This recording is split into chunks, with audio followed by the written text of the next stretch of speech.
नमस्कार। मैं doctor PC राका, consultant physician, आज आपके साथ साझा करने जा रहा हूँ सुस्वास्थ्य ही सुखी जीवन है। वे इसके लिए क्या प्रमुख सावधानियाँ आपको बरतनी चाहिए, मैं आज इस वीडियो के माध्यम से आपको बता रहा हूँ। वर्तमान के कोरोना काल में स्वास्थ्य की कामना सभी रखते हैं। शरीर निरोगी हो, सबल हो एवं साधन संपन्न हो, प्रत्येक व्यक्ति की इच्छा रहती है। तो स्वास्थ्य की परिभाषा ही यही कहती है कि health is physical, mental and social wellbeing, spiritual wellbeing and not merely N absence of disease और इन्फर्मिटी, यानी किसी भी तरीके का रोग नहीं हो और किसी भी प्रकार की अपंगता शरीर में नहीं हो, इसे ही स्वास्थ्य कहते हैं। पर सामान्यतया मेरा गत 45 वर्ष का अनुभव रहा है कि रोगी को चिकित्सक की सलाह लेने में कुछ सावधानियां रखनी चाहिए। चिकित्सक के परामर्श हेतु पूर्व में तय समय पे ही आपको जाना चाहिए। आपको टेलीफोन पर पहले अपॉइंटमेंट ले लेना चाहिए, समय तय कर लेना चाहिए और आपके पास ये सूचना रहनी चाहिए, आपका नाम, आपका पता, आपका टेलीफोन नंबर, उम्र अथवा जन्म तिथि, ऊंचाई, वजन, रक्त का आपका क्या समूह है, वह पारिवारिक बीमारियां, वह आपकी जो बीमारी है जिसके बारे में आप परामर्श ले रहे हैं, उसका विस्तार पूर्वक ज्ञान आपको होना चाहिए। परिवार में माता पिता के रोग, विशेष तौर पर दमा,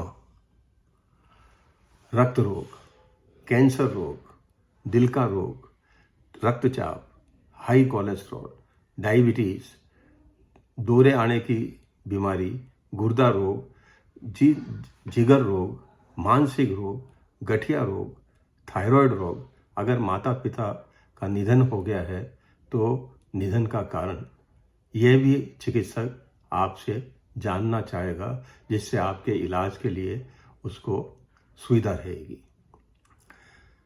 टीकाकरण का विस्तार पूर्वक वर्णन आपको बताना चाहिए। आपको पूर्व में किसी दवा से एलर्जी हुई हो तो आपको बताना चाहिए।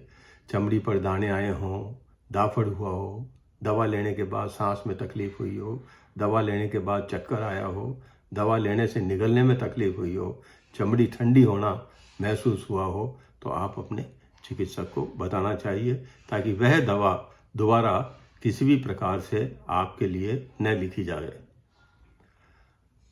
दवा उपयोग हेतु भी मैं आपको कुछ सलाह देना चाहूँगा। सही सलाह, सही दवा और सही समय रखे हमको स्वस्थ और खुशहाल। दवा खरीदते समय उसकी समय सीमा अवश्य देखें। समय सीमा समाप्त होने के प्रयास समय होना चाहिए। दवा के ऊपर लिखे गए निर्देशों को ध्यान से पढ़ें। दवा के सेवन करने में विशेष चेतावनी अगर दवा के ऊपर लिखी हुई है तो आप वह चेतावनी अवश्य पढ़ें, जिससे कि आपको अगर उस दवा संबंधी कोई एडवर्स इफेक्ट, बुरा असर हो तो तुरंत आप चिकित्सक से परामर्श कर सकते हैं। डॉक्टर से पूछे बिना दवा न लें। घर में अगर बुखार की दवा पड़ी है तो हो सकता है वो सबके लिए एक सी दवा नहीं हो। पूर्ण तरह स्वस्थ होने के लिए चिकित्सक द्वारा बताए गए समय तक दवा बराबर लेनी चाहिए। बीच में आप दवा बंद न करें। हो सकता है कि वो दवा भविष्य में अगर आप सेवन करते हैं तो उतना अच्छा असर नहीं करेगी।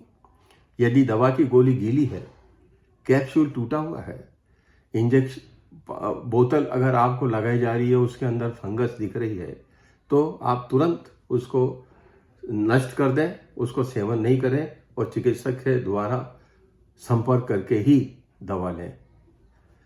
कई दवा है जो खाली पेट दी जाती है, कई दवा है जो भोजन के बाद दी जाती है, कई दवा है जो रात को सोते टाइम दी जाती है।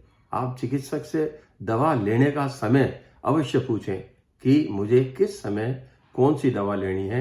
एक पर्चे में कई बार 4 या 5 प्रकार की दवा होती है और उनका सबका एक समय चिकित्सक तय करते हैं।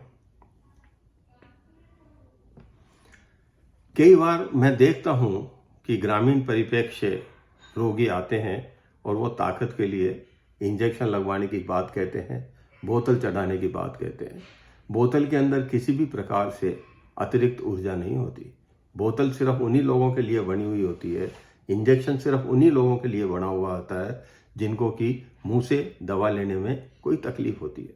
सिरप इसीलिए बने हुए होते हैं, पीने की दवा, जो छोटे बच्चे गोली या कैप्सूल नहीं निकल सके उनको हम सिरप या उस तरीके की दवा देते हैं।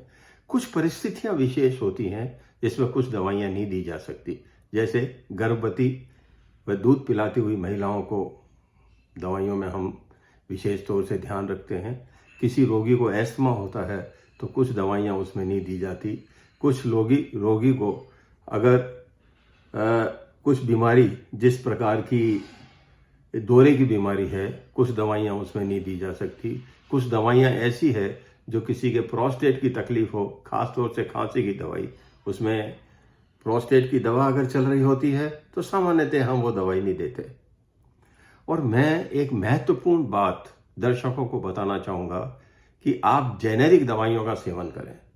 जेनेरिक दवा और ब्रांडेड दवा में कीमत का बहुत बड़ा फर्क होता है, पर दवा का असर लगभग बराबर होता है, लगभग बराबर। किसी भी तरीके से आप इस धोखे में न आए कि जेनेरिक दवा की क्वालिटी खराब होती है, वह हमको ब्रांडेड दवा ही लेनी पड़ती है।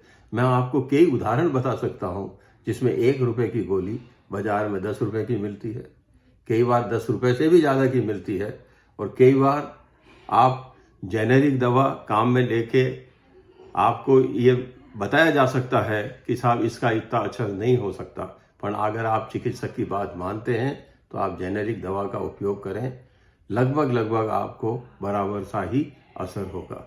धन्यवाद।